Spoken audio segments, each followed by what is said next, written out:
నన్ను వాళ్ళు దేశ బహిష్కరణ చేశారు. ఎప్పుడైనా రాజకీయ నాయకులను ఇట్లా క్వశ్చన్ చేయడం జరిగింది? 100% క్వశ్చన్ చేస్తున్నాం కదా. వాళ్ళ నుండి మీకు ఆన్సర్? వాళ్ళు కొంచెం మేలుకున్నారు. అంటే ఇప్పుడు బీజేపీలో ముస్లింస్ ఎవరు లేరంటారా? బీజేపీలో వాళ్ళకు పార్లమెంట్ సీటు ఇచ్చినట్టు, వాళ్ళు ఓడినారా గెలిచినారా తర్వాత విషయం. ఒక సీట్ ఇచ్చారంటే అది ప్రభుత్వాలు వాళ్ళు.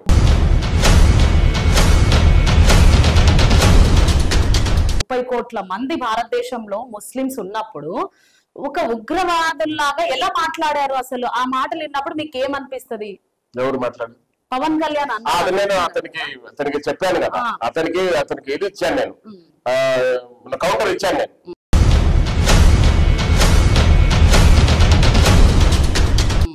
ఎందుకంటే భారతదేశంలో ఇప్పుడు మీరు ఇక్కడే కాదు, చాలా మంది నాకు క్వశ్చన్ చేస్తూ ఉంటారు. చాలా మంది మనకు పాకిస్తాన్ అసలు ఆ పేరే వినడం మాకు ఇష్టం లేదు. ఇప్పుడు నా తల్లి గొప్పదా, నా పిన్ని గొప్పదండి? పాకిస్తాన్ మీరు ఉగ్రవాదులతో కలిసి పని చేస్తున్నారు కాబట్టి మీరు వెళ్ళిపోవాలి అంతే. ఎందుకు? భారతదేశం మా భారతదేశంలో మేము మూలవాసులము. ఇక్కడే జన్మించాం, ఇక్కడే పుట్టాం. నా తాత ఎక్కడున్నారండి, నా ముత్తాత ఎక్కడున్నారు, నా తండ్రి వీళ్ళు ఎక్కడున్నారు తెలుసా? నా సెట్టుగుంటలో శ్మశానంలో ఉన్నారు.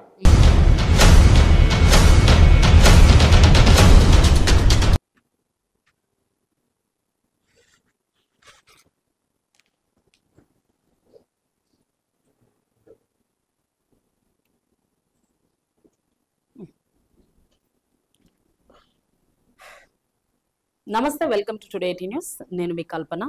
ఇప్పుడు ప్రస్తుతం మన ముందు ముస్లింల కోసం ఎంతో పోరాడుతూ వాళ్ళలో ఐక్యత తేవాలని ఆశ కలిగి ఒక సమాచారాన్ని ముస్లింలకి చేరవేయాలని మన టుడే న్యూస్ ఛానల్కి రావడం జరిగింది.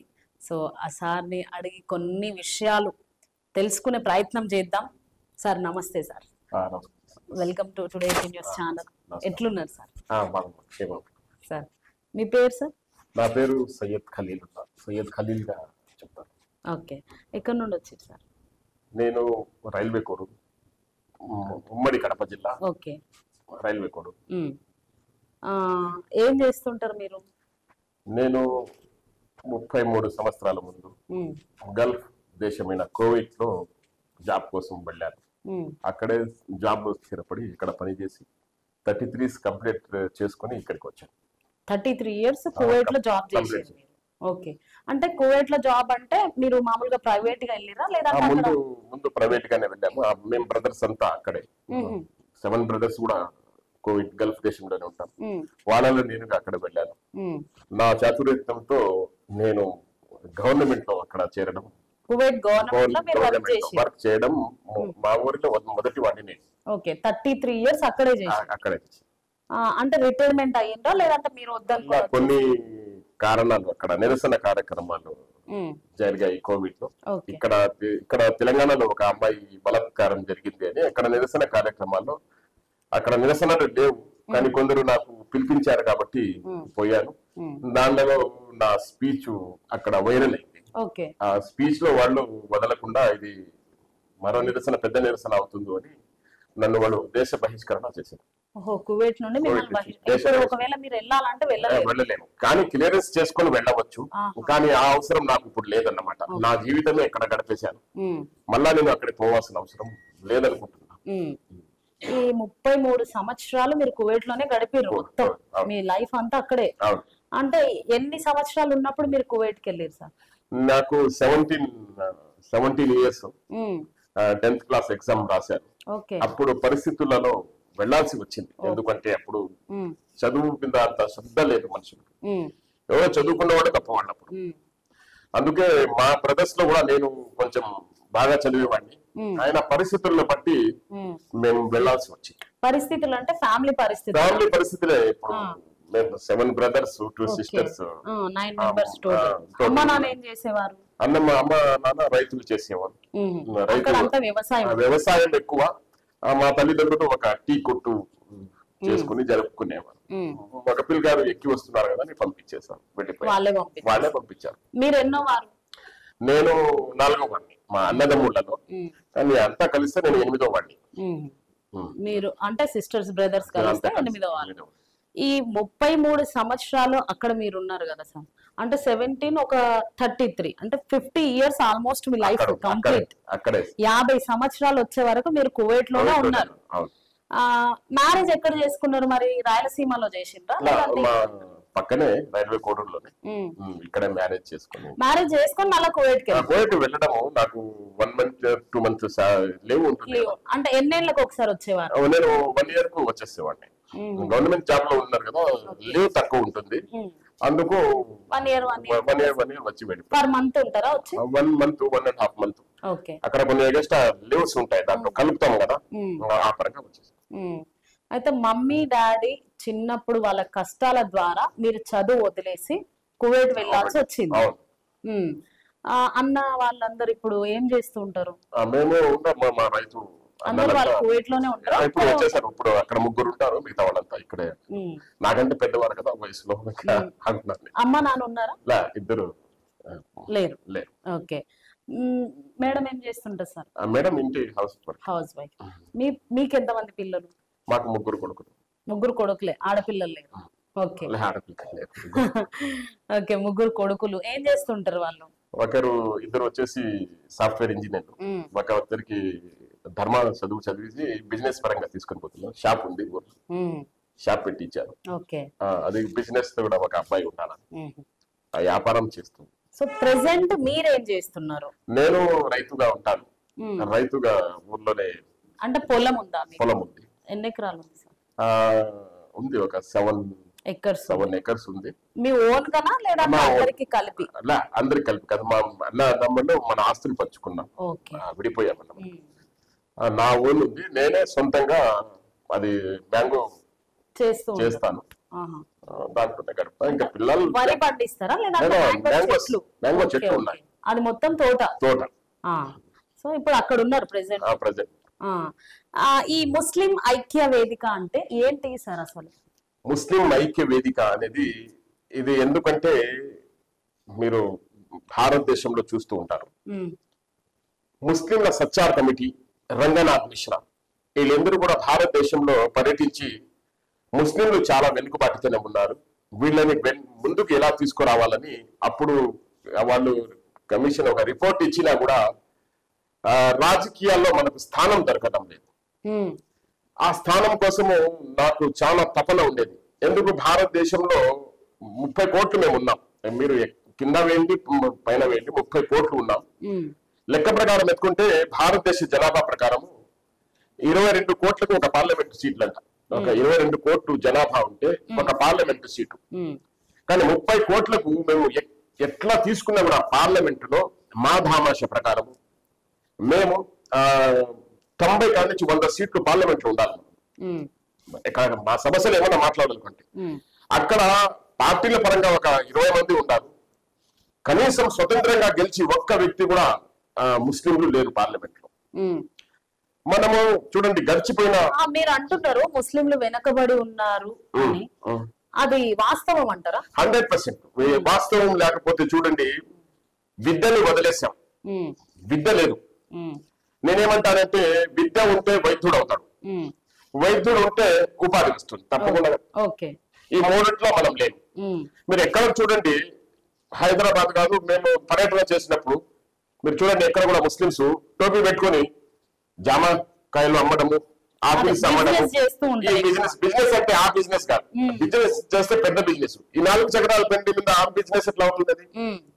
ఒక పెద్ద వ్యాపారస్తుడుగా అయితే పర్వాలేదు, ఎందుకంటే ఇతనికి చదువు లేదు, ఈ వ్యాపారం చిన్న వ్యాపారంతోనే ఇట్నే కుమిలిపోతున్నాడు. వీళ్ళకందరికీ మనము విద్యను ముందుకు తీసుకురావాలి. ఇప్పుడు విద్య, వైద్యం, ఉపాధి, ఇవి 3 మనకు, ఇవి విద్యా వైద్యం ఈ సాధించుకున్నాం. ఉపాధి రావాలంటే రాజకీయ చైతన్యం కావాలా. ఎందుకంటే చూడండి, ఒక ఉద్యోగం కావాలంటే రికమెండ్ లేకపోతే ఉద్యోగం లేదు భారతదేశంలో. ఆంధ్రప్రదేశ్ లో కూడా రికమెండ్ చాలా అవసరం. ఈ రికమెండ్ లేకపోతే, రికమెండ్ ఎందుకంటే చూడండి, ఆ ఎమ్మెల్యే నుంచి లెటర్ తీసుకురాకు, ఆ ఎంపీ నుంచి తీసుకురాకు అనేదానికి అక్కడ ఇతరులే ఉన్నారు, మా వారు లేరు. మా వారు ఉన్నా కూడా మీకెవరు ఇవ్వరా రికమెండేషన్ ఇవ్వరా? రికమెండేషన్ ఇచ్చిన పవర్ఫుల్ రికమెండేషన్ ఇవ్వరు. ఒక పవర్ ఉంటుంది కదా, ఈ ఇద్దరికి జాబ్ ఇవ్వండి అని, అది ఇవ్వరు. ఆయన ఏదో వాళ్ళకి అడగాల. ఇట్లా మనము నలిగిపోతున్నాం, ముస్లిం సమాజం నలిగిపోతున్నదని, ఆ నలిగిపోవాలని తుదముచ్చించాలా. ఇప్పుడు కాకపోయినా మా స్లోగన్ కూడా చూడండి, ఇప్పుడు కాకపోతే ఇంకెప్పుడు, మనం కాకపోతే ఇంకెవ్వరు, మార్పు రాకపోతే మాయమైపోతాం. మార్పు రావాలా మనలో, రాజకీయంగా మార్పు రావాలా. ఈ రాజకీయం నేను ఎందుకు రాజకీయం అంటున్నానంటే, విద్యా వైద్యం మేము చదివినా కూడా మాకు ఉపాధి కావాలంటే ఒక గవర్నమెంట్ జాబే కావాలా. ఎక్కడైనా మనకు పరిస్థితుల మీద ఒక గవర్నమెంట్ జాబ్, చిన్న జాబ్ కావాలన్నా కూడా రికమెండ్ కావాలా. ఆ రికమెండ్ వచ్చేసి ఎంపీ ఎమ్మెల్యే చేతుల్లోనే ఉంటుంది. ఆయన లెటర్ ఇస్తేనే ఇతను తీసుకుంటాడు. కాబట్టి ఎందుకు మన సొంత టాలెంట్ తోటి జాబ్ సంపాదించలేమంటారా? అది మీరు ఎన్ని మార్కులు వచ్చినా, మీరు చూడండి ఎన్ని మార్కులు వచ్చినా దానికి రికమెండ్ లేకపోతే మనకు ఆ ఉద్యోగం రాదు అనేది ఇప్పుడు వస్తుంది. ఎక్కడో ఒకటి అసలు అదృష్టం అనుకోండి. అదే అని ఎందుకు అనుకోవాలి? మాలలో టాలెంట్ లేక మేము అణచబడుతున్నాం అని అనుకోవచ్చు కదా మీరు. లేక టాలెంట్ ఉంది కదా, టాలెంట్ ఉండి కూడా వాళ్ళకు దారి చూపడం లేదు. చాలా మంది ఇప్పుడు చూడండి, ఇంతకు ముందు పదవులు ఉన్నవారు ఏం చేశారో చెప్పమనండి, ముస్లిం సమాజానికి ఏం చేశారో చెప్పమనండి. అంటే ఏం చేయలేదు, వాళ్ళ కోసం ఏమి చేయలేదు. ఒప్పుకొని ఉర్దూ టీచర్స్ ఉన్నాయి కదా, ఈ 7-8 సంవత్సరాల నుంచి ఉర్దూ టీచర్స్ ఎన్నో స్కూల్స్ ఉన్నాయి, మూతపడిపోతున్నాయి. టీచర్స్ లేకపోతే పిల్లకాయలు ఎలా పోతున్నాం? అక్కడ టీచర్స్ లేకపోతే ఈ సిస్టమ్ లో, ఎందుకంటే ఇప్పుడు అంతా కాన్వెంట్ సిస్టమ్ వచ్చేసింది, డబ్బుతో చదువుతున్నారు. గవర్నమెంట్ ఉర్దూ టీచర్స్ లేకపోతే పిల్లకాయలు ఎలా పంపిస్తారు? వాళ్ళు వీళ్ళు చదువుకున్న వాళ్ళకి ఉద్యోగం ఇవ్వడం లేదు, వదలలేదు కదా, డిఎస్సి వదలలేదు కదా, 7 సంవత్సరాల నుంచి వదలలేదు. ఇంకా దాంట్లో చదివినా లాభం లేదని ఈ పిల్లవాళ్ళని పంపించడము సాధించేశారు. అయితే మీరు ఎప్పుడైనా రాజకీయ నాయకులను ఇట్లా క్వశ్చన్ చేయడం జరిగింది? 100% క్వశ్చన్ చేస్తున్నాం కదా. వాళ్ళ నుండి మీకు ఆన్సర్? వాళ్ళు కొంచెం మేలుకున్నారు, అట్లా అని కాదు, కొంచెం జరుగుతున్నది. 100కి 5% మనం వాళ్ళను 95% వరకు మనము తీసుకువచ్చే ప్రయత్నం మనం చేస్తూనే ఉండాలా అనేది ఈ కదలిక తేవాల ముస్లిం సమాజంలోనే. ఈ ముస్లిం ఐక్య వేదిక ద్వారా బయలుదేరాల్సి వచ్చింది. ముస్లిం ఐక్య వేదిక ఫౌండర్ ఎవరు? ఫౌండర్ అనేది ఫౌండర్ లెక్క ప్రకారం పెట్టుకుంటే ఒక మనస్సులో వచ్చిన మాట, మనం ఏదో చేయాలని వచ్చాము. ఫౌండర్ పెట్టుకుంటే మనం పేరు చెప్పుకుంటే ఉండవచ్చు ఫౌండర్లు, కానీ అక్కడ కూడా మన ముస్లిం సమాజం తేడా చూపిస్తుంది. నా ఫౌండర్ ఉంది, నా తర్వాత చెప్పుకోవచ్చు, కానీ ఇప్పుడు ఉంటే ప్రజెంట్ ఉంటే వాళ్ళు చెప్పాలంటే కూడా నువ్వు ఫౌండర్ అంటే నీ వెనకాల నీ కింద నేను ఎందుకు పని చేయాలి? ఐక్యత ఉంది, కానీ ఈ విషయంలో ఐక్యత రాదు మనలో. ఎందుకంటే తేడాలు వచ్చేసినాయి. అట్లా ఎందుకు అనుకోవాలి? మా కోసం ఒక నాయకుడు లేచిండు, మేము సపోర్టింగ్ ఉంటామని అనుకుంటారేమో కదా ముస్లిం. ముందు ఆ నాయకుడు ఏదో మనం చెయ్యాలి కదా. ఇప్పుడు నేనున్నాను, ఇప్పుడు హైదరాబాద్ వచ్చాను, సమాజం కోసం వచ్చాను. మీరు సమాజం కోసం ఇంట్లో ఏదైనా అడుగుతారు, దానికి సమాధానం ఇస్తాం, ప్రజలు చూస్తారని. చాలా మంది ప్రశ్నిస్తున్నాను, ప్రభుత్వానికి ప్రశ్నించాను, ఇంతకుముందు ప్రభుత్వానికి కూడా ప్రశ్నించాను. మాకు న్యాయం జరిగింది, ప్రశ్నించాను కాబట్టి మాకు 7 ఎమ్మెల్యే సీట్లు వైఎస్ జగన్మోహన్ రెడ్డి ఇచ్చారు. గెలిచిన ఓటైనా తర్వాత విషయం.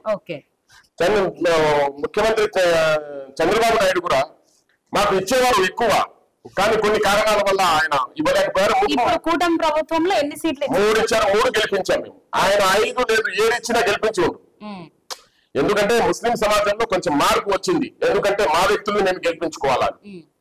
ఆ మార్పుకు ఒక చైతన్యం తీసుకుని వచ్చినాము. మార్పు వచ్చింది అని మీరే అంటున్నారు, మరి ముస్లిం ఐక్య వేదిక మా కోసమే నియమించారు, మేము కూడా చేయి పట్టుకొని నడుద్దామని వాళ్ళలో ఆలోచన ఉంటది కదా. ఒక ఫౌండర్ ఈయన పెట్టి నడిపిస్తున్నాడు, ఈయనకు జతగా మేము ఉండాలి అనే ఆశ వాళ్ళలో ఉండొచ్చు.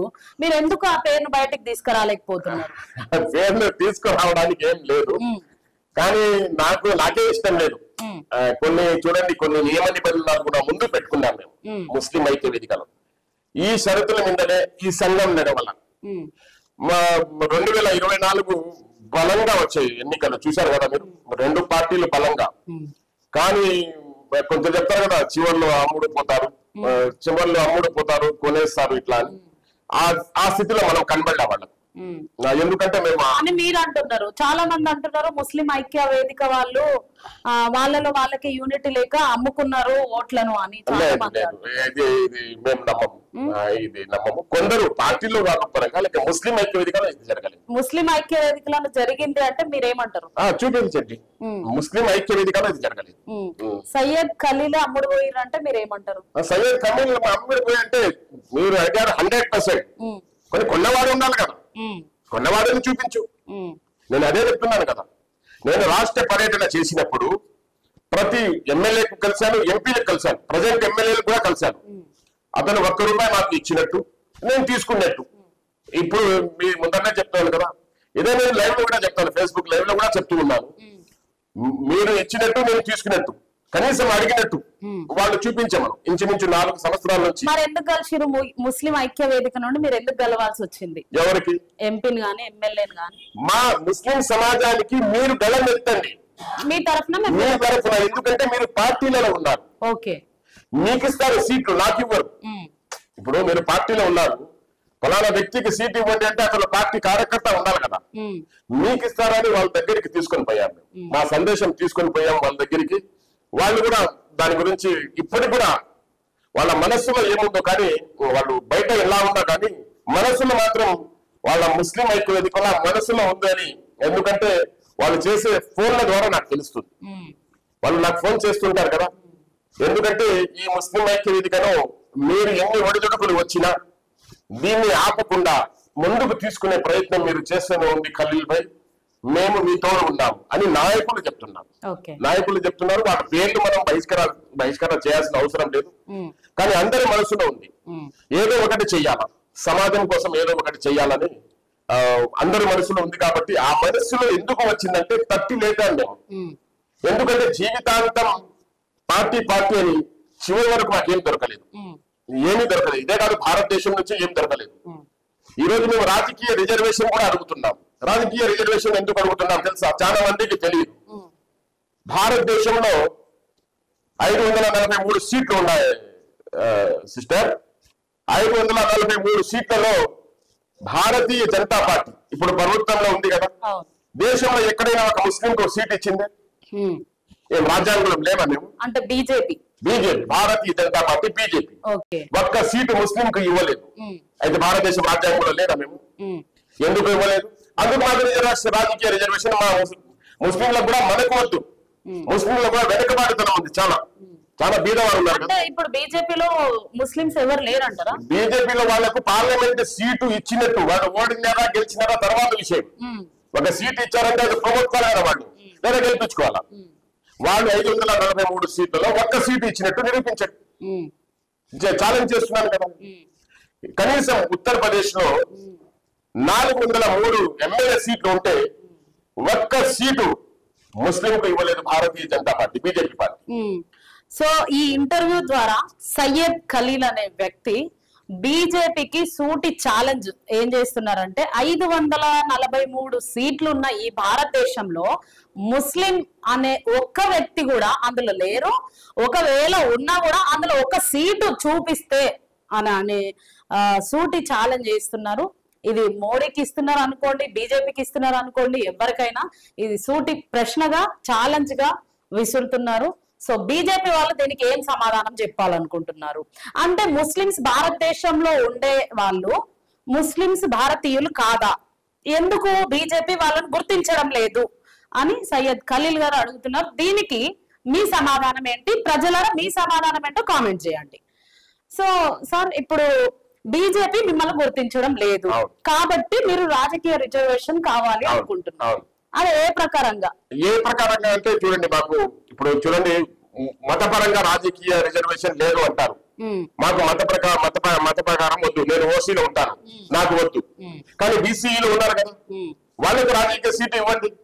ఆయనకు కూడా ముస్లిం తపన ఉంటుంది కదా, ఆయన సమాజం కోసం ఏదో చేస్తారు. అతని పేరు ముస్లిం కానీ వెనుకబాటుతనం ఉంది. బీసీఈలో మీరే గుర్తించారు కదా, బీసీఈలో ఉన్నారు అని. వాళ్ళకు రాజకీయ రిజర్వేషన్ మనకు ఉంటే, ఇప్పుడు చూడండి కొన్ని సీట్లు ఉన్నాయి ఎస్సీ ఎస్టీ సీట్లు, అక్కడ ఇతరులు నిలబడగలుగుతారా? లేదు. ఎవరు నిలబడినా వాళ్ళే నిలబడాలి, వాళ్ళే గెలవాలి.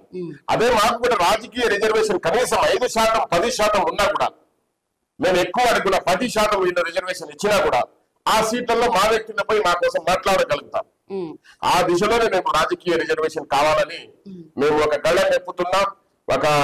ఇప్పుడు అందరికీ ఇస్తాం వినతి పత్రాలు. ముఖ్యమంత్రి చంద్రబాబు నాయుడు గారికి ఇస్తాము, మరియు మాజీ ముఖ్యమంత్రి జగన్మోహన్ రెడ్డి గారికి ఇస్తాం, పవన్ కళ్యాణ్ గారికి కూడా ఇస్తాం. ఎందుకంటే పవన్ కళ్యాణ్ గురించి కూడా చెప్పాలి. ఆయన మీరు చూడండి 21 సీట్లు కదా, ఆయన సీట్లలో ఇంచుమించు 10 సీట్లలో ముస్లిం ఓట్లు ఉన్నాయి. టీడీపీ పొత్తు కారణంగా జనసేనకు ఓట్లు వేశారు. కనీసం ఇప్పుడు కూడా ఆయన ముస్లింల గురించి మాట్లాడడం లేదు. ఈ 21 సీట్లలో ముస్లింస్ ఉన్నారా? ఒక్కరు లేదు.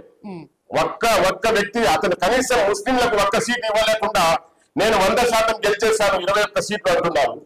ఇలా గెలుస్తారా 100%? 20% ఉన్న భారతదేశంలో ముస్లింలకు గుర్తించకుండా మీరు 100% నేను గెలిచానంటున్నారు. ఆ గెలుపు కాదు, పొత్తుగా గెలిచారు మీరు. ఎందుకంటే టీడీపీ పరంగా ఉన్న ముస్లింలు మీకే వేయాల్సి వచ్చింది, పొత్తు కదా అది. అలా వేశారు చాలా మంది. నా నియోజకవర్గం టీడీపీ మీద ఉన్న అభిమానంతో జనసేనకు వేశారు. ఎందుకంటే పొత్తు కారణంగా. ఎందుకంటే నా నియోజకవర్గం రైల్వే కోడూరే జనసేన పార్టీ గెలిచింది. చాలా మంది మన స్నేహితులే టీడీపీ పొత్తు కారణంగా ఆ సీటు మీద ఓటు వేయాల్సి వచ్చింది. అది వేయాల్సి వచ్చింది, గెలిచింది. ఇప్పటికి కూడా ఆయన కొన్ని మీరు చేశారేదో ఉగ్రవాదులుగా మాకు చెప్పారు. దానికి అతనికి సమాధానం ఇచ్చాను నేను. అంటే మీరు ఏమంటున్నారు, ఒకవేళ పవన్ కళ్యాణ్ సింగిల్ గా నిలబడితే గెలవకపోతుండే అంటారా? గెలుస్తారా గెలవకపోయి అది సింగిల్ గా వస్తే అతను సింహమే అంటారు కదా. సింహం అనేది సింగిల్ గా వస్తుంది, అది తోడు తీసుకొని వస్తుందా? సో ఆయన సింహం కాదు కాబట్టి కాదు అనేది నేను అది చెప్పడం లేదు. కనీసం ఇప్పుడు నువ్వు ముస్లింలకు గుర్తించకపోతే రేపు సింహంగా వస్తే నీకు ఓట్లు కావాలి కదా. రేపు ఫ్యూచర్ లో మీరు సింగిల్ గా రావాలనుకుంటే మీకు ఓట్లు కావాలి కదా. మీరు గుర్తిస్తున్నారా ముస్లింలకు? గుర్తించడం లేదు. కనీసం ఎక్కడ ప్రతి చోట చూడండి, ఇంచుమించు 40 నియోజకవర్గాలు నేను రాష్ట్ర పర్యటన చేశాను. బస్సు యాత్ర మొత్తం బస్సు యాత్ర ఇంచుమించు 16 జిల్లాలు చేశాను, 40 నియోజకవర్గాలు చేశాను.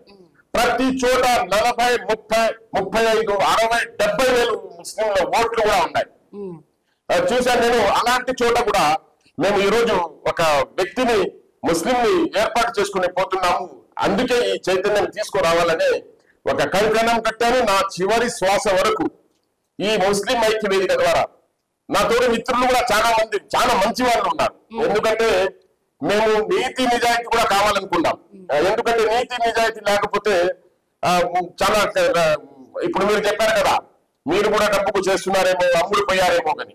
అలా కాకుండా నీతి నిజాయితీ పరంగా మన తోడు నడిచే వాళ్ళు కోటీశ్వరులు కాకపోయినా, లక్షాధికారులు కాకపోయినా, నీతి నిజాయితీ పరులు 3 సంవత్సరాలు మమ్మల్ని వదలకుండా ఈ సంస్థలో పనిచేస్తున్నందుకు ముస్లిం ఐక్య వేదిక కోర్ కమిటీలో, స్టేట్ కమిటీలో ఉన్న సహోదరులందరికీ నేను ధన్యవాదాలు తెలుపుతున్నాను. ఈ ముస్లిం ఐక్య వేదికలో కమిటీస్ కావచ్చు, సభ్యులు కావచ్చు, ఎంతమంది ఉన్నారు ఇందులో? ఇప్పటికే సభ్యత్వాలు తీసుకున్న వారు అయితే 3500 మంది ఉన్నారు. సభ్యత్వాలు 2 రాష్ట్రాల నుండి, 2 రాష్ట్రాల నుంచి, హైదరాబాద్ నుంచి కూడా 200 మంది ఉన్నారు. అంటే ఇది నేషనల్ వైడ్ గా తీసుకుని పోతాం. అందుకే మేము ముస్లిం ఐక్య వేదిక పెట్టాం.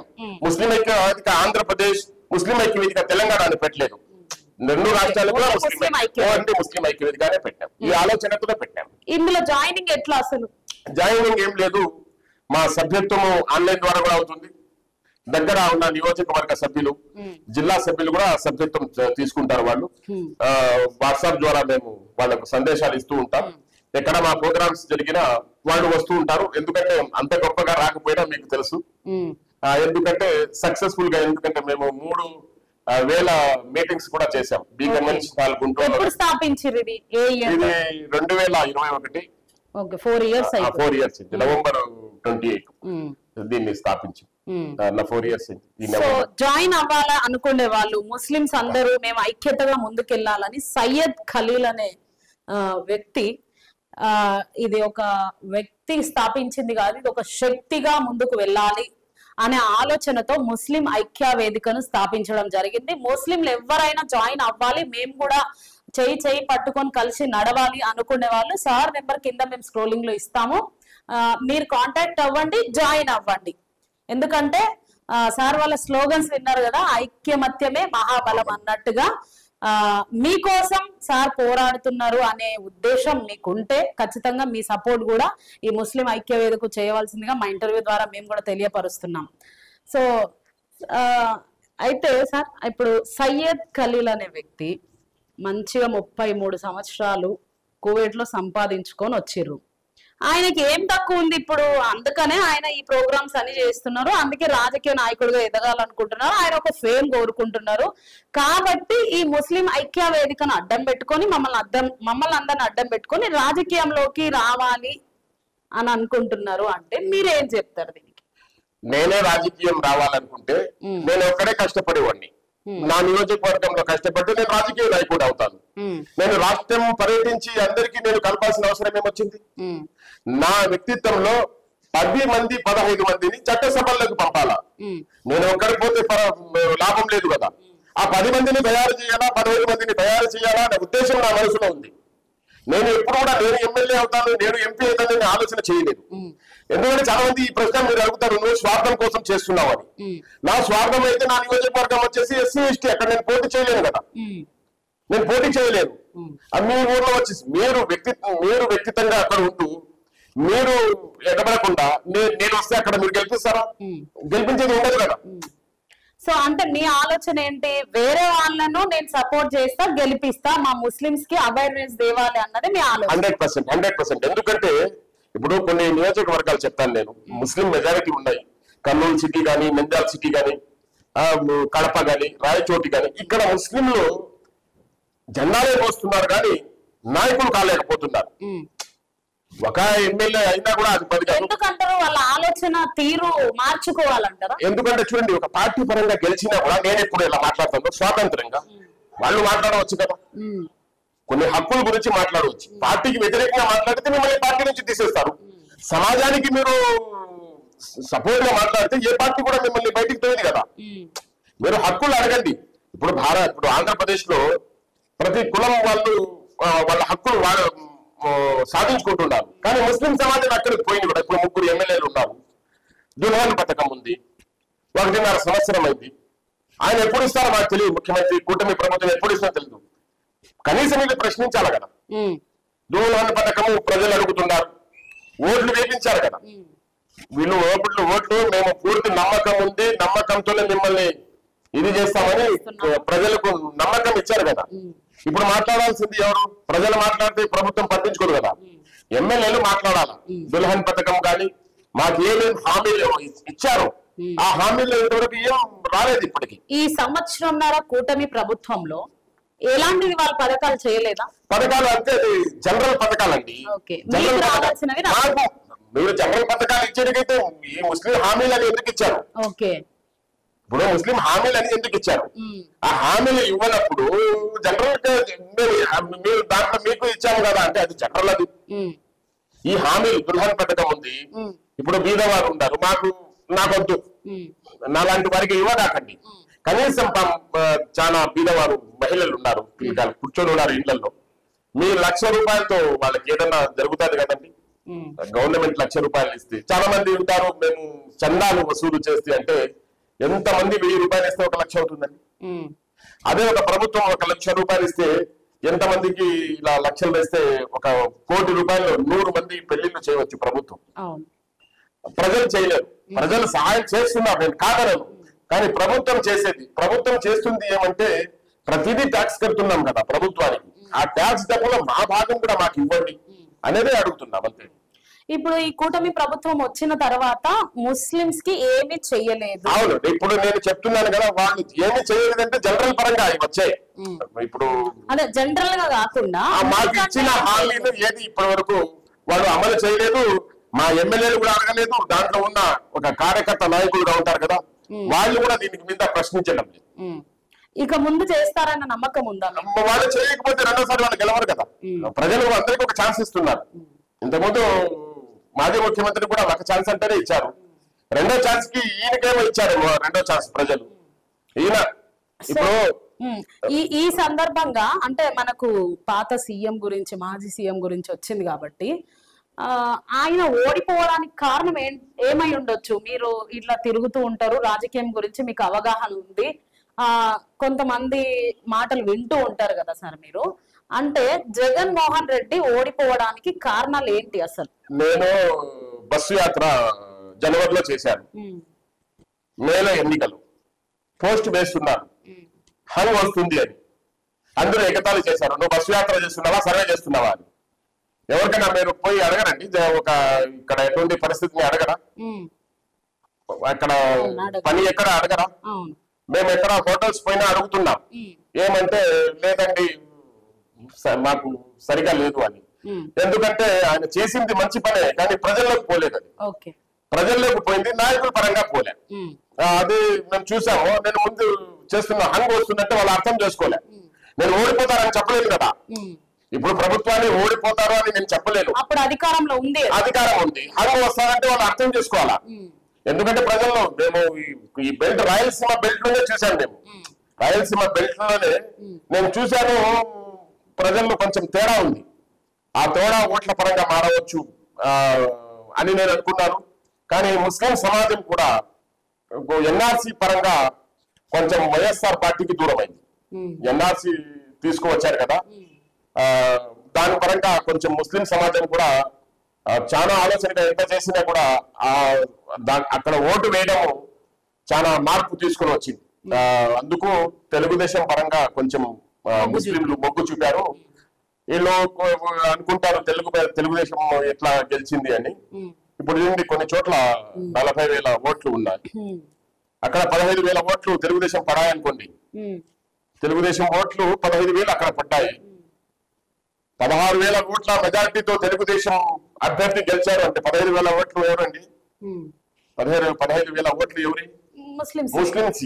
మీకు మారినాయి కాబట్టి మీ ఓట్లతోనే మేము గెలవలేదు అంటున్నారు, మీ ఓట్లతోనే మీరు గెలవలేదు అంటున్నారు. మాకు ఇంతవరకు పార్టీ లేదు, మెజారిటీ ఓట్స్. ఇప్పుడు 3 ఉన్నారు, మేము 2 పోటీలో ఉన్నాము. ఆయన ఓటు ఎవరు పడుతుందో ఆయన ఓటు ప్లస్ అవుతుంది కదా, అక్కడ ప్లస్ అవుతుంది, ఇక్కడ ఏమవుతుంది? మైనస్ అవుతుంది. అది ఆలోచించడం లేదు పార్టీలు. ముస్లిం ఎందుకు గడం ఇంకా ఎత్తుతారంటే ఇవన్నీ చూశాను నేను. కొన్ని డిబేట్స్ లలో విశ్లేషకులు చాలా చెప్పారన్నమాట, ముస్లింలను తీసుకురండి, ముందుకు తీసుకురండి అని. మీ పార్టీలలోనే మీరు వాళ్ళని రాజకీయ భవిష్యత్తులో తీసుకురండి, రాజకీయంగా చైతన్యపరచండి అంటే కూడా మాకు రబ్బర్ స్టాంపులు ఇస్తున్నారు. కానీ ఏ ప్రభుత్వం వచ్చినా ఒరిజినల్ స్టాంప్ ఏ ప్రభుత్వం ఇవ్వడం లేదు. ఒరిజినల్ స్టాంప్ అర్థమవుతుంది కదా మీకు? ఒరిజినల్ స్టాంప్ అంటే ఆయన ఇష్ట ప్రకారంగా పనిచేసేది ఎవరు ఇవ్వడం లేదు. అందుకే వాళ్ళు నోరు ఎత్తడం లేదు కూడా. ఇలా నష్టపోతున్నాం చాలా. ఇప్పుడే మేము వర్క్ బోర్డ్ చైర్మన్ కూడా కలిసాము, మన మైనార్టీ శాఖ మంత్రి ఎన్ఎండి ఫారూక్ భాయ్ కూడా కలిసాము. వాళ్ళకి కూడా 18 పాయింట్ల మీద వినతి పత్రం ఇచ్చాము. ముందు వాళ్ళు కలవాలి కదా, మీరు మాకు చెప్పనే లేకపోతే మీరు ఎలా మాపై గడమెక్కుతారు అంటారు. వాళ్ళకి చెప్పాము. నేను మాత్రము ఈ చైతన్యం పరుస్తూనే ఉంటాను. మీరు చూడండి, 1100 మంది సభ్యత్వాలు ఆన్లైన్ లో తీసుకున్నారు అంటే చిన్న సంస్థ కాదు. 1100 మంది ఆన్లైన్ లో సభ్యత్వాలు తీసుకున్నారు అంటే ఒకే వ్యక్తి దగ్గర, నా దగ్గర 1100 మంది జాయిన్ అయ్యారంటే చిన్న సంస్థ కాదు. ఆ సంస్థల నుంచి వాళ్ళు వదిలిపోవడం లేదు. ఎందుకంటే నీతి నిజాయితీ కనబడుతుంది. మీరు ఎంత మాపై అబద్ధాల నిందలు వేసినా కానీ నిజాయితీ మాత్రం మనిషిలో కనబడుతుంటుంది, ఆ రూపంలోనే కనబడుతుంటుంది. ఎందుకంటే నాకు చాలా మంది ఇస్తారు, మీరు కారు ఎందుకు కొనడం లేదు, ఇది ఎందుకు కొనడం లేదు అని. ఆ కొన్నా కూడా అది ఇదే అంటారు, తెలుసు కదా మీకు. అలాగే ఎందుకులే ఈ ప్రయాణాలు చేద్దాం, ట్రైన్ ప్రయాణాలు, బస్సు ప్రయాణాలు చేద్దాం.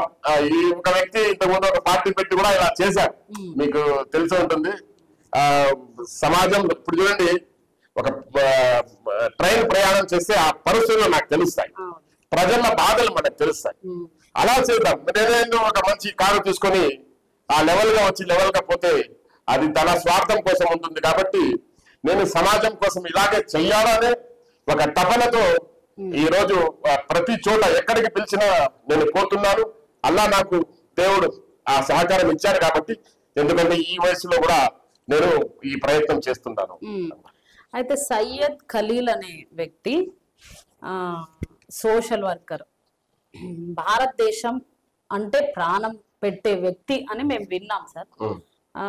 అయితే కొంతమంది అంటున్నారు, ఇందాక మీరు కూడా అన్నారు కదా, ఆయన ఒక స్థాయిలో ఉండి ముస్లింలను ఒక ఉగ్రవాదుల్లాగా పోల్చి మాట్లాడినప్పుడు మీరు భారతదేశాన్ని ఇంత ప్రేమిస్తున్నారు అంటే మీలాంటి ముస్లింస్ ఇంకా ఎంతో మంది ఉండొచ్చు భారతదేశంలో.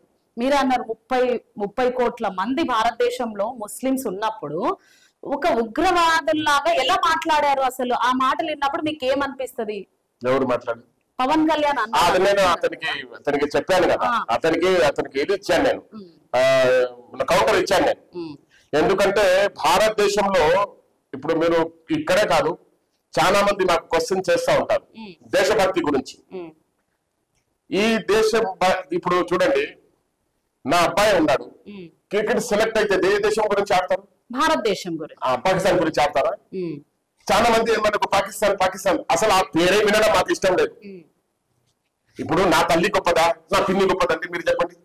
తల్లే గొప్పది, కన్న తల్లి గొప్ప. కన్న తల్లి వాళ్ళిద్దరు మాట్లాడకపోతే, అక్క చెల్లెల్ని మాట్లాడకపోతే మేము పిన్నికి మాట్లాడము. ఎందుకంటే తల్లి గొప్పది, భారతదేశం తల్లి గొప్పది.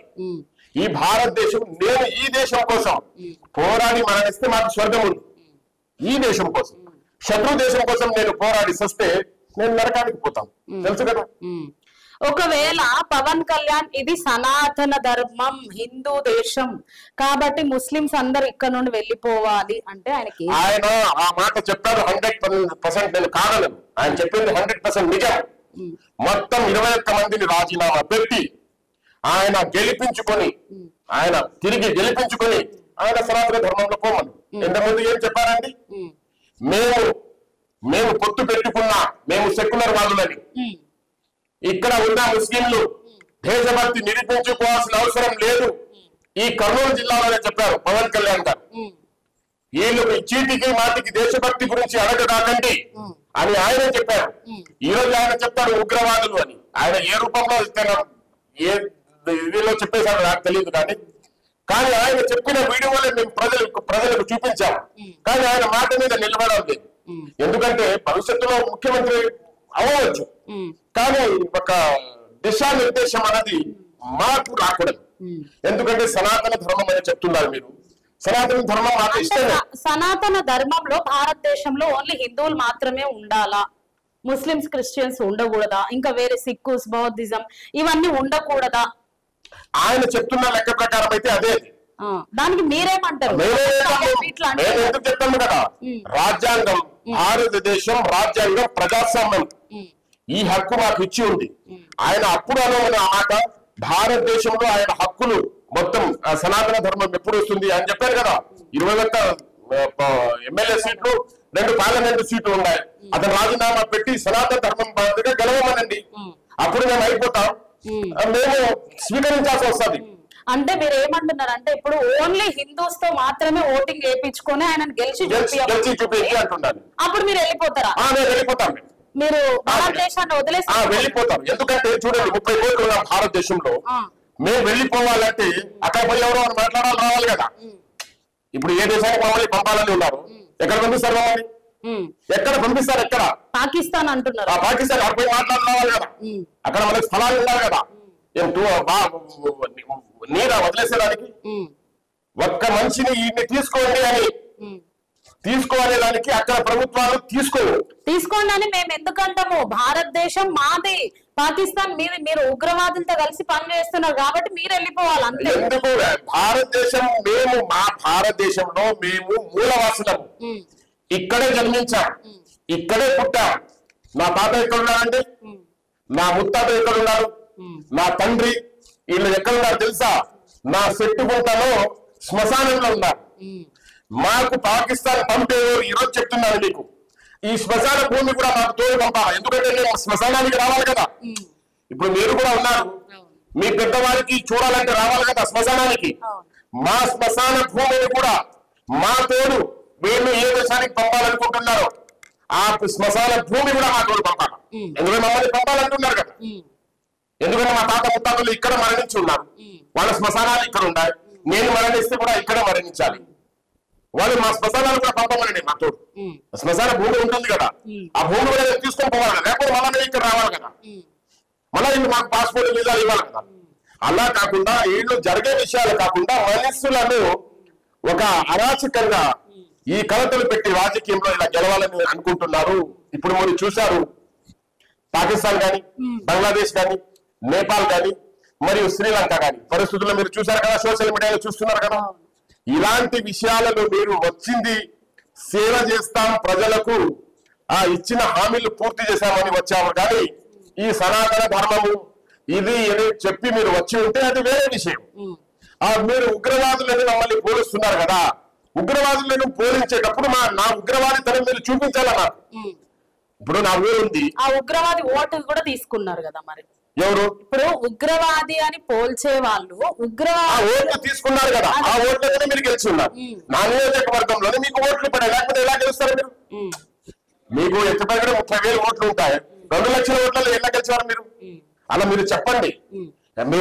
ఈ మాదిరిగా మేము సనాతన ధర్మం పరంగా పార్టీ పెడుతున్నాం, సనాతన పార్టీ పెట్టండి. మీరు జనసేన అని పెట్టేసి సనాతన జనసేన మేడం వాళ్ళకు స్లోగన్ ఇవ్వండి. మీరు కావాలంటే సనాతన జనసేన పార్టీ పెట్టుకోవాలండి.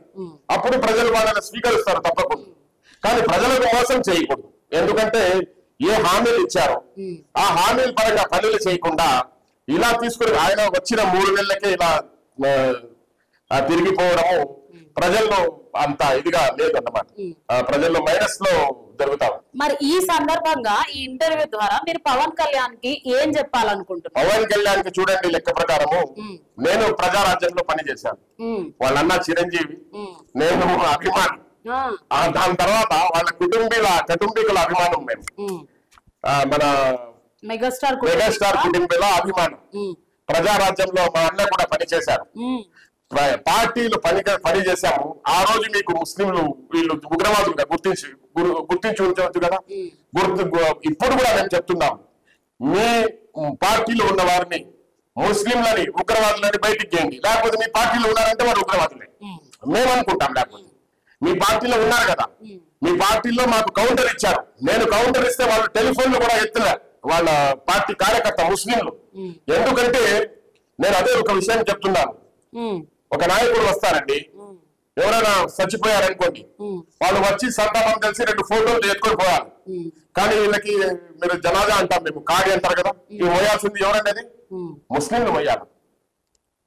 ముస్లింలు కాడి మోయాల్సి వస్తుంది, జనాజా అంటారు కదా. అది గుర్తించుకొని మాట్లాడు అని చెప్తుంటారు వాళ్ళకి. అది గుర్తించుకొని మాట్లాడండి మీరు, అప్పుడే ఇది అవుతుంది అని చెప్తే వాళ్ళు నాకు సమాధానం ఇవ్వలేకపోతున్నారు. ఎందుకంటే మీ పార్టీలో ముస్లింలు పెట్టుకొని వాళ్ళని ఉగ్రవాదులు అనుకుంటా, మమ్మల్ని ఉగ్రవాదులు అంటే ఎలా ఒప్పుకుంటాం? వాళ్ళు చెప్పమను, వాళ్ళ బయటికి ఏంటేంటి. ముస్లింలు ఉన్నారు కదా జనసేన పార్టీలో ఉన్నారు, కార్యకర్తలుగా ఏదో చిన్న పదవులు కూడా ఇప్పుడు మొన్న ఇచ్చారు. సో ఒక ముస్లిం గా మీకు ఇంత కోపం వస్తుంది కదా, అదే ముస్లింస్ జనసేన పార్టీలో కూడా ఉన్నప్పుడు సనాతన ధర్మం గురించి మాట్లాడుతూ ముస్లింస్ అంటే ఉగ్రవాదులు, వాళ్ళు ఇక్కడ నుండి వెళ్ళిపోవాలి అని అనేటప్పుడు అందులో ఉన్న ముస్లింస్ కి ఎందుకు రోషం కోపం రావడం లేదు? మేము ఎందుకు ఉగ్రవాదులు అవుతాం, మేము భారతీయులం అని వాళ్ళు ఎందుకు క్వశ్చన్ చేయడం లేదు? అంటే రాజకీయ పదవుల కోసం ముస్లింస్ ఇలా చేస్తారు, 100% చేస్తారు. ఇదే కాదు ప్రతి పార్టీలో, కానీ ప్రతి పార్టీలో వాళ్ళు ఏదో పదవి ఆశ వస్తుందని వీళ్ళకేం ప్రతి నామినేట్ పదవుల్లో కూడా వీళ్ళ పేరు ఉండదు. ఏదో చిన్న పదవులు ఉంటాయి, పెద్ద పదవులు ఏ పార్టీ ఇవ్వదని నాకు తెలుసు. డైరెక్ట్ చెప్తుంటాను, నేను లైవ్ లో చెప్తుంటాను. నేను పెద్ద పదవులు వీళ్ళకి ఇవ్వరు, వీళ్ళు జెండాలు మోసే కూలీలు మాదిరిగానే చూస్తాను నేను పార్టీల పరంగా. ఎందుకంటే వాళ్ళ పదవులు ఇవ్వరు కదా, పదవులు ఇస్తే ప్రజలకు సేవ చేస్తుంది. ముస్లింలు ప్రజలకు సేవ వాళ్ళు ఈ రోజు వాళ్ళు మాట్లాడడం లేదు అంటే వాళ్ళకి ఎందుకంటే నశించిపోయింది. అరే మాకు పదవి వస్తుంది అని, పదవి వాళ్ళకి రాదు, ఇంకా వచ్చే ఛాన్స్ కూడా లేదు, అయినా వాళ్ళు గెలవెత్తలేదు. అందుకే నేను ఆయనకు డైరెక్ట్ కలవాలని ఉన్నాడు పవన్ కళ్యాణ్ కు. కలిసి ఆయనకు ఒక వినతి పత్రం ఇచ్చి మీ పార్టీలో ఉండే వారిని మీరు బయటికి పంపించేయండి, మీరు బయటికి పంపించి అప్పుడు చెప్పండి మా పార్టీ శుభ్రంగా ఉంది, ఒక ముస్లిం కూడా లేడు, ఉగ్రవాదే కదా ముస్లిం అని, ఉగ్రవాదే ముస్లిం. మళ్ళా దాన్ని మరో రకంగా తీసుకుపోయారు. మేము ఈ రకంగా చెప్పుకోలేదు, ఆ రకంగా చెప్పుకోలేదు అని. మీరు ముస్లిం చెప్పారు కాబట్టి అందరూ వస్తారు. అందుకని నేను చెప్పాము, మీరు అనలేదు కదా మా పార్టీలో ముస్లింస్ మంచి వాళ్ళు, వేరే ముస్లింస్ ఉగ్రవాదులు అని అయితే అనలేదు. అందుకు ఆయన పార్టీ పరంగా ముస్లిం కి చెప్పారు కాబట్టి ఆయన అందరికి క్షమాపణ చెప్పమని పవన్ కళ్యాణ్. ఆయన చెప్పలేదు, లేదు చెప్పలేదు, ఆయన చెప్పలేదు. మళ్ళా ఒక మీటింగ్ పెట్టి నేను అలా చెప్పలేదు ఇలా చెప్పలేదు అన్నారు.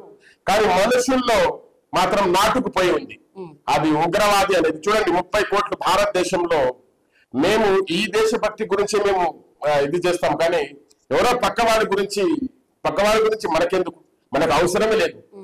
అతను దేశానికి శత్రువు అంటే మా శత్రువుగానే చూస్తాం మేము, ఆ లెక్క ప్రకారమే మేము ముందుకు సాగుతాం. కానీ మమ్మల్ని ఇక్కడ ఉన్న వాళ్ళు ఎవరికో చెప్పాల్సిన మాటలు, నువ్వు ఇక్కడ ఉన్న వాళ్ళు ఎక్కువ శాతం ఉన్నారు అంటే మీ పార్టీలో ఉన్న వాళ్ళు కూడా ఉగ్రవాదులే 100%. ఇప్పుడు రాజకీయ నాయకులే ఇలా చూసేటప్పుడు వాళ్ళు చదువుకున్నారు, నాలెడ్జ్ ఉంది, భారతదేశం నా మాతృభూమి అని మనం ఫస్ట్ నుండి చదువుతూనే ఉంటాం సార్. ఈ స్లోగన్ తెలిసిన వాళ్ళే భారతీయులందరూ నా సహోదరులు అని మనం చదువుతూ ఉంటాం. అలాంటప్పుడు ఆయన అంత స్టేజ్ లో ఉన్న మాట అన్నప్పుడు ఎక్కడికి ముస్లిమ్స్ వెళ్ళినా కొద్ది రోజులు ముస్లిమ్స్ అందరూ సోషల్ మీడియాలో రీల్స్ చూస్తే ముస్లిమ్స్ ని అంటరాని వారిగా చూస్తారు. అంటే మీరు ఒక ఉగ్రవాదులు, మీరు మా దేశపోళ్ళు కాదు, అరే అట్లా ఇట్లా అని చెప్పేసి ముస్లిమ్స్ ని దూరంగా పెట్టారు. అది ఇప్పటికి కూడా జరుగుతుందంట. కానీ ఇప్పటికి జరిగినా కూడా మేము లెక్కలోకి తీసుకోవడం లేదండి మేము. ఎందుకంటే ఈ రోజు ఈ చైతన్యం ద్వారా సమాధానం ఇచ్చే స్థితిలో తీసుకుని వచ్చాం మేము ప్రజలకు. ముందు అడగదొచ్చే ప్రయత్నం చేస్తూ ఉన్నారు. మేము కూడా ఎన్ని రోజులు చూడండి అబద్ధాలను నిజాల మాదిరిగా వాళ్ళు చూపిస్తా ఉంటే మేము చెప్తున్నాం అది అబద్ధమే, ఇది నిజమని మేము చూపిస్తున్నాం. వాళ్ళు ముస్లిం ఐక్య వేదిక సయ్యద్ ఖలీల్ కేవలం డబ్బు సంపాదించడానికి మాత్రమే ఈ ఐక్య వేదికను స్థాపించారు అంటే మీరేం చెప్తారు? నేను ఇప్పుడు డబ్బు సంపాదన కోసం అయితే మేము ఏ రూపంలో మాకు డబ్బు వస్తుందో వాళ్ళు చూపించాలి. ఎవరు ఇస్తారు డబ్బు? నేను చెప్పాను కదా, ₹1 మాకు ఇచ్చినట్టు సాక్ష్యం లేవు. ఇచ్చి ఉంటే నేను ఇచ్చాను అని చెప్పాలి కదా ఎవరైనా ఇచ్చి ఉంటే. మేము ఇంతవరకు ఈ మాట మీరు చెప్పారు కదా వస్తుంది అని కొందరు మాకు మీకు ఏమైనా డబ్బు కావాలా, కానీ వాళ్ళు పాపం ఈ మనసు పరంగా కాదు, మేము పడుతున్న కష్టానికి ఒక మీటింగ్స్ పెడతాము, మా తరపు నుంచి మీకు ఏమైనా సహాయం కావాలంటే రాజకీయ నాయకుల దగ్గర మేము తీసుకోలేదు. మా సభ్యులుగా సభ్యత్వం తీసుకున్న వారి దగ్గరనే మేము మీటింగ్ల కోసము కొన్ని ఖర్చులు తీసుకుంటాం. వాళ్ళ దగ్గర రాజకీయ నాయకుడు ₹1 ఇచ్చినట్టు నేను చెప్తున్నాను కదా, వాళ్ళకి మేము అడిగినట్టు వాళ్ళు ఇస్తామంటే కూడా మేము వద్దు అన్నాము. ఎందుకంటే రేపు అమ్ముడు పోయారు లేదా మేము 10,000 ఇచ్చినా 1,00,000 ఇచ్చినట్టు చెప్పుకోవచ్చు. కానీ అందుకని మేము ₹1 ఎవరి దగ్గర తీసుకోలేదు. ఇప్పటికి 4 సంవత్సరాలు అయింది. 2021 నుంచి మంచి వ్యక్తులు, నిజాయితీ పరులు ఈ ముస్లిం ఐక్య వేదికలో ఉన్నారు కాబట్టి ₹1 ఎవరి దగ్గర తీసుకోలేదు. భవిష్యత్తులో తీసుకోము కూడా.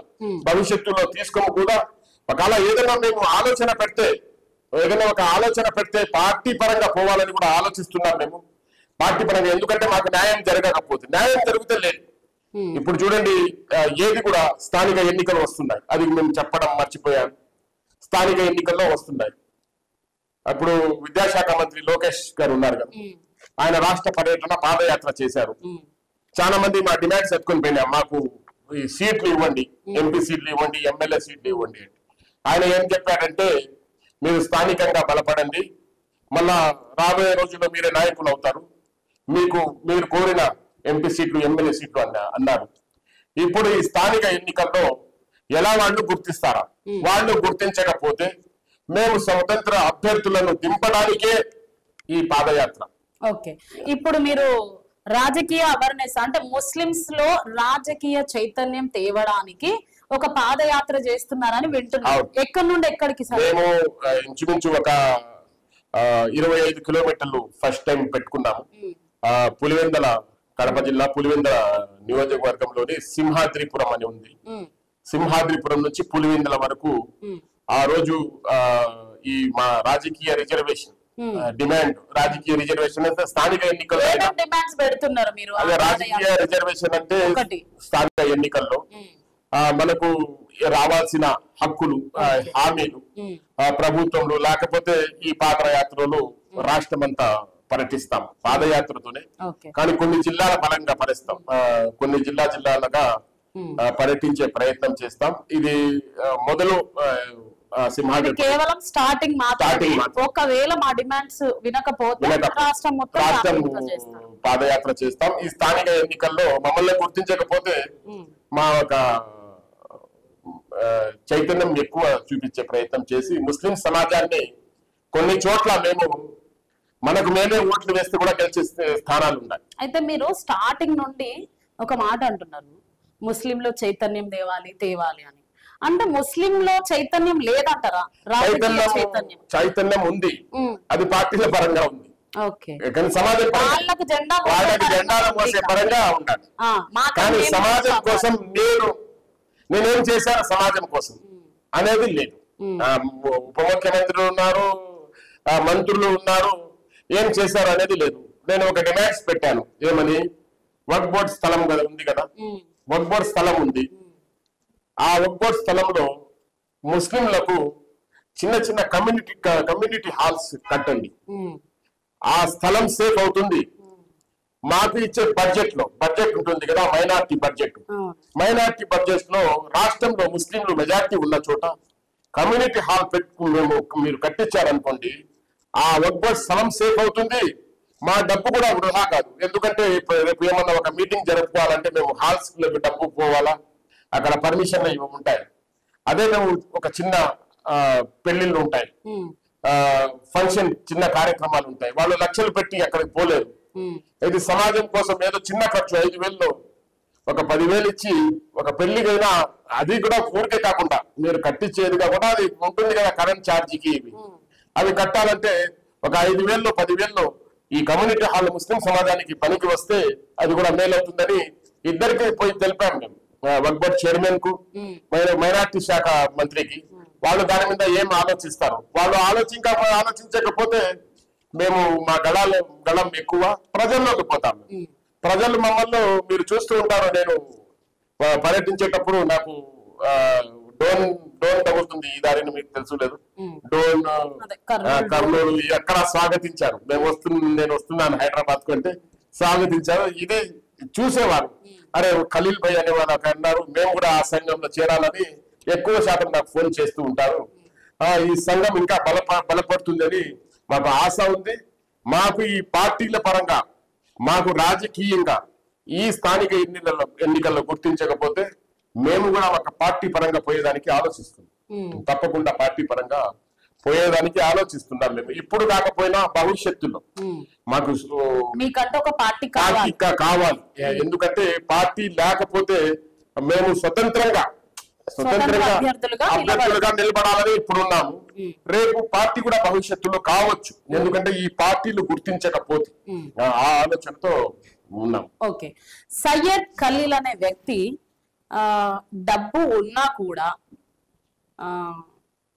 కార్ గాని బైక్ గాని ఇవి చూపించుకోకుండా, అన్ని ఉన్నా నడుచుకుంటూ వెళ్ళడము, అందరిలాగా ఖద్దర్ షర్ట్స్ వేసుకోవడం, లేకపోతే దాదాపు ఏదో కాస్ట్లీ డ్రెస్సెస్ వేసుకోవడం, ఇవన్నీ ఎందుకు చూపించుకోరు అని అంటే మీరేమంటారు? ఇప్పుడు అవి చూపించుకోవాల్సిన అవసరం లేదండి. ఎందుకంటే కాలం ఎలాగైనా గడిచిపోతుంది కదా. అవి చూపించుకుంటే ఇప్పటికే ఏమి నేను వాళ్ళతో ₹1 కూడా తీసుకోలేదు. ఈ నిందలు వేస్తున్నారు, మీరు డబ్బు ఇట్లా వేస్తున్నారు కదా. రేపు మనం ఏం చేసినా కూడా దానికి ముడిపడతారు. నాకు కాలం గడుస్తుంది. ఎందుకంటే ప్రయాణానికి వసతులు ఉన్నాయి. ఈ ప్రయాణంలో ఎంత కష్టం ఉంటుంది. ఈ బీద ప్రజలకు ఇది ఒక ఆహ్వానంగా ఉంటుంది అని ఒక ఆలోచనతోనే మనం చూడండి. ఖద్దరు అంటే అది రాజకీయంగా అవుతుంది. నేను రాజకీయ నాయకుడిని కావాలనుకోలేదు. అంటే కాస్ట్లీ డ్రెస్సెస్ వేసుకుంటుంటారు కొంతమంది. అయితే మేము విన్న ప్రకారంగా మీ బయోగ్రఫీ ఒకటి చూసినాం వేరే ఛానల్లో, ఆయన దగ్గర 2 జతలు 3 జతలు మాత్రమే ఉంటాయి బట్టలు, అంతకు మించి ఆయన వెయ్యరు. అట్లా కూడా మేము విన్నాం అనమాట. అది వాస్తవమేనా? 2-3 జతలు అంటే అంత అధ్వానం కాదు, అంతా ఇది కూడా కాదు. బట్టలు ఉంటాయి కానీ చూడండి, తొడగడంలో కొన్ని బట్టలకు కొంత మీద ప్రేమ ఉంటుంది.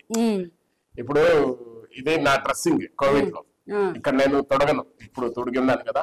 ఇట్లా కోవిడ్ లో జాబ్స్ చేసేటప్పుడు ఉన్నాను. ఇప్పుడు ఈ ఇంటర్వ్యూకి వచ్చేటప్పుడు ఇది బాగుంటుంది, కానీ ప్రజల్లో పోయేటప్పుడు అది బాగుంటుంది. ప్రజల్లోకి పోయేటప్పుడు నా డ్రెస్సింగ్ అదే మా యూనిఫామ్ మాదిరిగా ఉంటుంది. అది జుబ్బా వేయడము, తలకు టోపీ, అది బాగుంటుందని ఆలోచన ఉంటుంది. కానీ డ్రెస్సుల మీద కూడా నేను 20 డ్రెస్సులు బస్సు యాత్రలో ఇస్త్రీ చేసుకుని పోయాను. ఎందుకంటే దావలు ఇస్త్రీలు ఉండవు కదా, అలా ఉంటాయి. 4 జతలు 2 జతలు కాదు. కానీ ఉన్న కాడికి కూడా ఏదో గొప్ప కాకుండా సామాన్య వ్యక్తిగా నడవాలనేది ఒక ఆశ నాకు. సామాన్య వ్యక్తిగా నడవాలనేది ఒక ఆశ ఉంటుంది. ఆ ఆశతోనే ముందుకు సాగుతున్నాం. అందుకు ఈ నేను ఇట్లా ఉన్నాను కాబట్టి, నేను సామాన్య వ్యక్తిగా ఉన్నాను కాబట్టి మాతోడు ఉన్నవారు కూడా కోటీశ్వరులు కాదు, సామాన్య వ్యక్తులు నడుస్తున్నారు. నేను కోటీశ్వరులుగా కొంచెం లెవెల్ చూపిస్తే ఒక్కరు మాతోడు ఉండరు. అందుకు సామాన్య వ్యక్తి మంచిగా ఉన్నాము, మంచి ప్రేమ పంచుతున్నాం కాబట్టి సమాజానికి మేలు జరుగుతుంది అంటే ఆ దారి మంచిదిగా కనబడుతున్నది కాబట్టి ఆ దారిలోనే పోతుంది. సయ్యద్ ఖలీల్ అనే వ్యక్తి ముస్లిం ఐక్య వేదికలో ఎవరైతే ఆయన చెప్పినట్టు వింటారో వాళ్ళని మాత్రమే పెట్టుకుంటారు, లేదంటే అహం గర్వం అవన్నీ చూపిస్తారు. అట్లా ఏం కాదండి. కొన్ని నియమ నిబంధనలకు నిబంధనలు ఎందుకంటే ఏంటివి సార్ అవి? అదే చెప్తున్నాను కదా, 2024కు ముందు ఒక సత్యం చేశాం మేము. ఎందుకంటే రిజిస్టర్ బాడీలో ఉన్న వ్యక్తులు పార్టీ కనువ వేయకూడదు, పార్టీలు పోకూడదు. ఆ వ్యక్తి ఏ వ్యక్తి అయినా ఈ 24 వరకు వారు పోతే వాళ్ళను ముస్లిం ఐక్య వేదిక నుంచి తొలగిస్తాం. చాలా మంది కొంచెం చూడండి, విమర్శ చేసే వాళ్ళు ఎక్కువ ఉంటే కూడా మీరు చూడండి అన్ని చోట్ల ఆపుతా ఉంటే బస్సు ప్రయాణం ఉండదు. అది విమర్శ ఎక్కువ చేసే వాళ్ళు మాతోడు దూరం ఉండడమే మంచిది అనుకుంటున్నాను నేను. ఎందుకంటే పని చేసేది తక్కువ, విమర్శలు ఎక్కువ ఉన్నా అలాంటి వారు దూరం ఉంటేనే మంచిది అని వాళ్ళు పోయారు. కానీ ఇప్పుడు వాళ్ళు బాధపడుతూ ఉంటారు పోయిన దానికి. ఎందుకంటే ఇక్కడ ఏముండేనండి, ఏమన్నా సంపాదన ఉంటే ఇక్కడ ఏమన్నా నేను సంపాదించుకొని నేనేమన్నా డబ్బు వచ్చి నేను కోటీశ్వరుడు అయితే వాళ్ళు అనుకున్నట్టు చల్లుతుంది. ఇక్కడ సమాజం కోసం పనిచేసే వచ్చేవారు. ఇప్పుడు ఏమన్నా నేను అహం అంటున్నారు, ఆ అహం మీకు 2-3 సంవత్సరాల నుంచి కనబడలేదా? మీరు మా తోడు నడిచారు కదా, ఆ అహం నేను చూపించను. మాట కాకపోతే ఇప్పుడు మీతో మాట్లాడుతున్నాను, కొంచెం రేజ్ గా మాట్లాడుతున్నాను అంతే కదండి. ఈ మాటలో ఏమైనా తప్పు ఉందా? ఏం లేదు. కాకపోతే కొంచెం నవ్వుతాను కూడా. కొందరికి అది ఇష్టం ఉండదు, ఎందుకంటే కోపిస్తాడు మళ్ళీ నవ్విస్తాడు ఇట్లా అని. కొందరు ఇష్టపడని వారు మా తోడు ఉండరు కూడా, వెళ్ళిపోతారు కూడా. కానీ చూడండి, చెట్టు పెద్దదైతే కొమ్మలైతే అది కొన్ని కొమ్మలు దూరం అవుతాయని అందరికీ తెలుసు. ఇది చెట్టు పెద్దదైంది. కొన్ని షరతులు వాళ్ళ ఒప్పుకోము మేము. ఒప్పుకునేటప్పుడు మా నియమ నిబంధనలు ఒప్పుకునేటప్పుడు వాళ్ళు బయటికి పోయినా కూడా మేము పట్టించుకోము. ఇది రావడం పోవడం, నేను అదే చెప్తుంటాను. ముస్లిం ఐక్య వేదిక బస్సు ప్రయాణం దిగుతా ఉంటారు, ఎక్కుతా ఉంటారు, ప్రయాణం మాత్రం. కానీ డ్రైవర్ కండక్టర్ ఉంటారు కదా, వాళ్ళు చివరి వరకు పర్మనెంట్ ఉంటారు అన్నమాట. ఆ దిశలో పోతున్నాం. కానీ అందరూ డ్రైవర్ కండక్టర్లే మా ముస్లిం ఐక్య వేదికలో ఎప్పుడు ఉన్నవారు. అందరూ డ్రైవర్లు కండక్టర్లే. ఎందుకంటే నువ్వు కాకపోయినా నేను తోలుతాను, నేను టికెట్ కొట్టాను, ఆ మాదిరిగా ఉంటారు. కాబట్టి ముస్లిం ఐక్య వేదిక రాష్ట్రంలో బలోపేత దిశగా పయనిస్తున్నదని మాకు చాలా సంతోషం ఉంది. సో ఈ సందర్భంగా ముస్లింస్ కి ఒక్క మాట చెప్పాలంటే మీరేం చెప్తారు? ముస్లిమ్స్ కి ఒక మాట మీ ఉద్దేశంలో చెప్పాలి అనుకుంటే ఏం చెప్పాలనుకుంటున్నారు? నేను ఏమంటున్నానంటే, ముస్లిం సమాజానికి మనము భారతదేశంలో 20% అని 18-20% ఉన్న మనము ఈ రోజు రాజకీయంగా ఎదగలేకపోవడానికి కారణం ఏమంటే, మనలో ఐక్యమత్యం రాజకీయ పరంగా ఉంది కానీ సమాజ పరంగా లేదు. సమాజ పరంగా ఎప్పుడు వస్తుందంటే, మీరు ఏ పార్టీలో ఉన్నా మీకు హక్కు సమానత్వమై మీరు ఉన్న పార్టీలో హక్కు అడిగినప్పుడు ఇతర పార్టీలు కూడా హక్కు మీకు ఇస్తాయి. అది మీరు ప్రశ్నించలేకపోతున్నారు. ఈ ప్రశ్న ఎందుకంటే చూడండి, నేను నా పోరాటం చేస్తున్నాను. ఈ పోరాటము మా బిడ్డల భవిష్యత్తుకు ఉంటుంది. మా బిడ్డలు ఇప్పుడు కాకపోయినా చెట్టు ఇప్పుడు నాటుతున్నాము, దీని ఫలితం మా బిడ్డలకు వస్తుంది. మేము కాకపోయినా మా బిడ్డలు మీరు అనుకున్న మంత్రులు అవుతారు, ముఖ్యమంత్రులు అవుతారు, ప్రధానమంత్రులు అవుతారు. రాజ్యాంగం ఆ హక్కు భారతదేశంలో ప్రతి ఒక్కరికి ఇచ్చి ఉండాలి. ఇది తెలియదు అందరికీ. ఆ మెజార్టీ అనేది అది తర్వాత విషయం. మెజార్టీ మైనార్టీ చూడరు. మంచి వ్యక్తులనే దేశం ఎన్నుకుంటారు. ఎవరైనా చూడండి, మీరు ఎక్కడ కూడా మంచి వ్యక్తులు నిజాయితీ పరులుగా ఉంటే దేశం ఎన్నుకుంటారు. నీతి నిజాయితీకి లేకపోతే 5 దేశాలే మనకు ఒక ఇది కనబడుతున్నాయి మీకు. శ్రీలంక కానీ, నేపాల్ కానీ, బంగ్లాదేశ్ కానీ, పాకిస్తాన్ కానీ. అలా కాకుండా మనము రాజ్యాంగపరంగా మా హక్కులు మేము సాధించుకోవాలంటే, మేము ఒక బలోపేతం కావాలంటే మీ పార్టీలో ఉన్న మీరు మీ పదవులు అడగండి. మీ హక్కులు ఒక ముస్లిం సమాజం మీ బిడ్డ కూడా రేపు హక్కులు రావాలంటే మీ బిడ్డలకు లేకపోతే పోయేవాళ్ళు చాలా మంది నిన్న రాష్ట్ర పర్యటన చేసేటప్పుడు చాలా కోటీశ్వరులకు చూశారు. కానీ చాలా మంది పాపం ఈ 2-3 సంవత్సరాల్లోనే వాళ్ళు మరణించారు. కానీ ఏం ఎత్తుకుని పోయారు? ఏం ఎత్తుకుని పోలేదు. ఈ రోజు సమాజం కోసం అదే మీరు పోరాడి ఉంటే, ఒక వ్యక్తి ఉన్నాడు, ఖలీలే ఉన్నాడు, ఏదో సమాజం కోసం ఏది చేయకపోయినా గలమంద అయిపోయేవాడు ఉన్నాడు అని చెప్పుకుంటారు. కాబట్టి ప్రతి ఒక్కరూ నిజం నిర్భయంగా మాట్లాడేటప్పుడు భయపడకాకండి. మీరు ఏ పార్టీలో ఉన్నా కూడా పార్టీ పరంగా తమ హక్కులు సాధించుకోండి. ఎందుకంటే చూడండి, నేను అది కూడా చెప్తుంటాను, 2 పార్టీలు కలిసి ఇద్దరు కలిసి ఒక ముస్లిం కు సీట్ ఇస్తే ఎవరు గెలుస్తారండి? ఇద్దరులో ఎవరో ఒకరు ఓడినారు, ఇంటికి పోతారు, గెలిచినారు అసెంబ్లీకి పోతారు. ఈ పోరాటం కూడా మేము చేస్తున్నాం.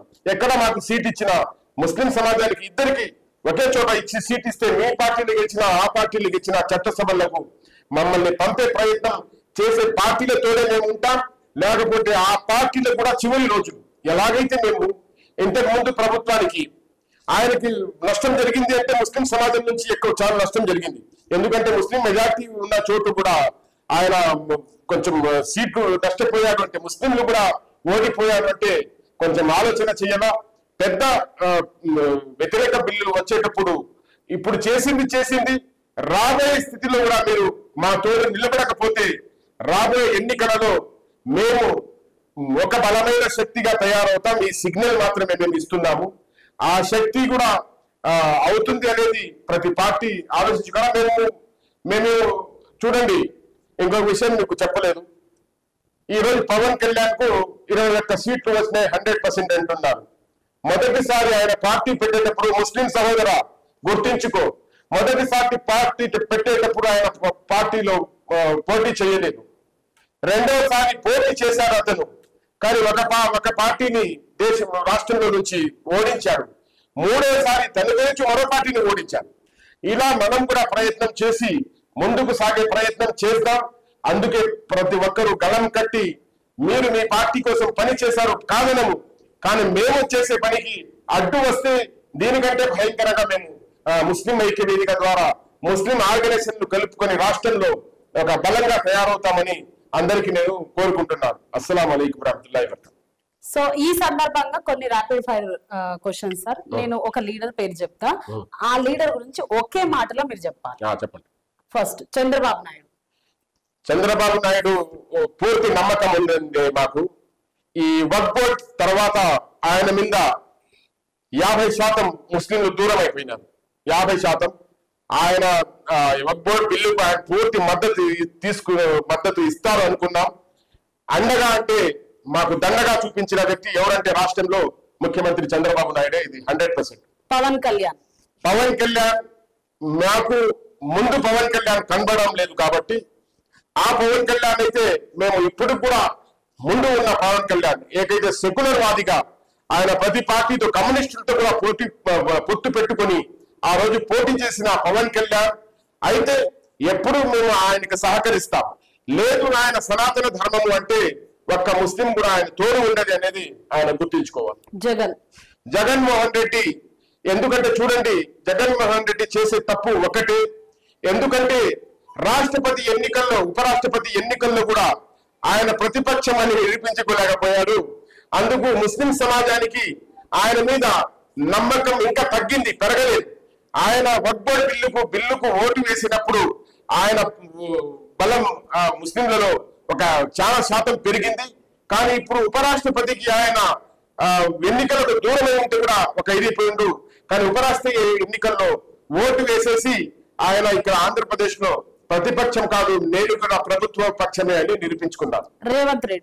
రేవంత్ రెడ్డి అంటే తెలంగాణలో ఆయనకు నేను చెప్పాల్సిన విషయం ఏమంటే ఇప్పటికీ కూడా 2 సంవత్సరాలు కావస్తున్నది. మైనార్టీ శాఖ మంత్రి పదవి ఇవ్వకుండా ఇంతవరకు తెలంగాణ రాష్ట్రంలో, ఇంతకుముందు ఉమ్మడి రాష్ట్రం ఉంది, తెలంగాణ రాష్ట్రంలో మంత్రి పదవికి ముస్లింకు ఇవ్వకుండా గెలవకపోయినా ఎమ్మెల్సీలతో తయారు చేసి మంత్రి పదవిగా ఇవ్వాలి, రాజ్యాంగం హక్కు అది. ఆ హక్కుని మమ్మల్ని దూరం చేసిన వ్యక్తి ఎవరు అంటే అది తెలంగాణ ముఖ్యమంత్రి రేవంత్ రెడ్డిని మేము చూస్తాం. కాబట్టి ఎందుకంటే ఆయన మీద ఆయనకు హైదరాబాద్ లో ఓట్లు ఎలా పడ్డాయో తెలియదు, కానీ ఈ ముస్లిం ఐక్యవేదిక ఆంధ్రప్రదేశ్ నుంచి మద్దతు ఇచ్చింది ఆయనకు. కాంగ్రెస్ కు ఓటు వేయండి అని మొత్తం నియోజకవర్గాల ముస్లిం ఓట్లు ఆయనకు పడ్డాయి. కాబట్టి తెలంగాణ రాష్ట్రంలో కాంగ్రెస్ ప్రభుత్వం వచ్చింది. కాబట్టి ఈ మైనార్టీ శాఖ మంత్రికి పదవి ఇవ్వనందుకు మేము బాధతో కాంగ్రెస్ కి కూడా ఆ ఆలోచనతోనే చూస్తున్నాము. అందరి పార్టీల మాదిరిగా కాంగ్రెస్ కూడా అని రేవంత్ రెడ్డి దాంట్లో ముఖ్య పాత్రుడు అని మేము అనుకుంటున్నాము. సయ్యద్ అసదుద్దీన్ భాయ్ ఆయన చూడండి చాలా మంచి వ్యక్తి, నిజాయితీ వ్యక్తి. కాకపోతే మాట ఏదైనా కరెక్ట్ మాట్లాడతాడు కాబట్టి అది గుచ్చుకుంటుంది. ఆయనకి ఓట్లు కోస్తున్నారు, ఓట్ కార్డ్ అంటారు కదా, అది కాదు. అది నేను కూడా రేపు ఒక స్థానిక ఎన్నికల్లో స్వతంత్ర అభ్యర్థిగా పోటీ చేస్తే నన్ను కూడా ఓట్ కార్డ్ అంటారు. అట్లా కాదు, మేము ఇదే ఆలోచన పోతే ఎప్పుడు భవిష్యత్తులో ఎమ్మెల్యేలు మనం కాలేము. కాబట్టి ఆయనకు గుర్తించే స్థానంలో ఆయన గుర్తించాలా. గలం పార్లమెంట్ లో ఎంతమంది పార్టీల పరంగా ఉన్న స్వతంత్ర అభ్యర్థిగా ఎంఐఎం మజ్లిస్ ఇత్తెహాద్ ముస్లిమీన్ స్వతంత్ర అభ్యర్థిగా ముస్లిం సమాజం కోసం నిజాయితీ పరంగా మాట్లాడి గలం ఎత్తే వ్యక్తి అసదుద్దీన్ ఓవైసీ అని ముస్లిం ఐక్యవేదిక నమ్ముతుంది, దేశం నమ్ముతుంది, 2 తెలుగు రాష్ట్రాలు కూడా నమ్ముతున్నాయని నేను ఆశిస్తున్నాను. కేఏ పాల్ అంటే చూడండి ఆయన మంచి వ్యక్తి, ధర్మ ప్రచారకుడు, నేను కాదలను. కానీ కొన్ని మాటలు ఆయన కామెడీగా ఉంటాయని కామెడీ తీసుకున్నారు. కానీ మంచి వ్యక్తులలో కూడా తిక్క చేసి ఈ రాష్ట్రాల్లో మంచి వ్యక్తి అతను లెక్క ప్రకారం. ఆయన ఒక ధర్మ ప్రచారకుడు, తిక్క ఆయన చేస్తున్నారు. ఇలా మంచి పద్ధతి కాదు. ఆయన ఏదో ఒక మాట జారిపోవచ్చు, అదే పెద్ద వ్యక్తి జారిపోతే కామెడీలోకి తీసుకోరు, కట్టేస్తారు. ఆయన కేఏ పాల్ ఏది మాట్లాడినా నిజమే మాట్లాడతాడు. కానీ మన వ్యక్తులే ఆయనకు మీడియా అంతా తీసుకొని పోయి ఆయన కామెడీ చేస్తుంది. కానీ మంచి వ్యక్తులకు మేము కూడా ఒకసారి అరే ఆయన చెప్పింది నిజమే కదా అని ఆలోచిస్తూ ఉంటాం. ఫైనలీ సయ్యద్ ఖలీల్. నా గురించి ఏముండదు, నేను సామాన్య వ్యక్తిని. ఇప్పటికి కూడా ఒక గ్రామంలో ఉంటాను, నా గ్రామం సెట్టిగుంట, నేను గ్రామంలోనే ఉంటాను. చాలా నా గురించి కనుక్కోండి. కాకపోతే నాకు దేశభక్తి ఎక్కువ. ఈ దేశం కోసమే నేను నా ప్రాణాలైనా అర్పిస్తాను. ఈ దేశం కోసం ప్రతి హక్కు నేను దేశంలో నేను సాధించుకోవాలంటే నా హక్కు. కాబట్టి ఆ దేశభక్తిని కూడా నాకు గుండెలో నుంచి చూపించాలి. నేను దేశభక్తి ఎవరైనా ముస్లిం, నేను ఇప్పుడు చెప్తున్నాను ముస్లిం సహోదరులకు, ఏమైనా మీ మనసులో ఉంటే తీసేసి ముందు, ఎందుకంటే నాకు దేశభక్తి ముందు. ఎందుకు దేశం కోసం మేము ప్రాణాలైనా అర్పించాలి. ఈ దేశం కోసం మేము ప్రాణాలు అర్పిస్తే మాకు స్వర్గం ఉంది అని మా ప్రవక్త ముహమ్మద్ సల్లల్లాహు అలైహి వసల్లం చెప్పారు. కాబట్టి దీన్ని మేము తప్పకుండా ఆచరిస్తాం. సో చూసాం కదా సయ్యద్ ఖలీల్ గారి ఇంటర్వ్యూ. మరో ఒక ఇంటర్వ్యూతో మీ ముందుకు వచ్చేస్తాం. ఇందులో ఏ డౌట్స్ ఉన్నా, మళ్ళీ ఏమైనా మీరు అడగాలనుకున్నా మా ఛానల్ ద్వారా మీరు కామెంట్ చేయండి. సార్ని ఈ విధంగా కలుసుకోవడం, ముస్లిమ్స్ కి ఏమేం కావాలి ఆ హక్కులను తెలియపరిచి వాళ్ళలో చైతన్యాన్ని ఇచ్చినందుకు కూడా sir thank you so much. ఇంకా మీరు మళ్ళీ మా స్టూడియోకి రావాలి, వస్తూ ఉండాలి, వాళ్ళకి చైతన్యం కల్పించాలి. మా మీడియా ద్వారా మేము కూడా ముస్లిమ్స్ కి తెలియపరుస్తూ మరి ఒక ఇంటర్వ్యూతో మేము ముందుకు వచ్చేస్తాను. అంతవరకు చూస్తూనే ఉండండి టుడే 18 న్యూస్. Thank you.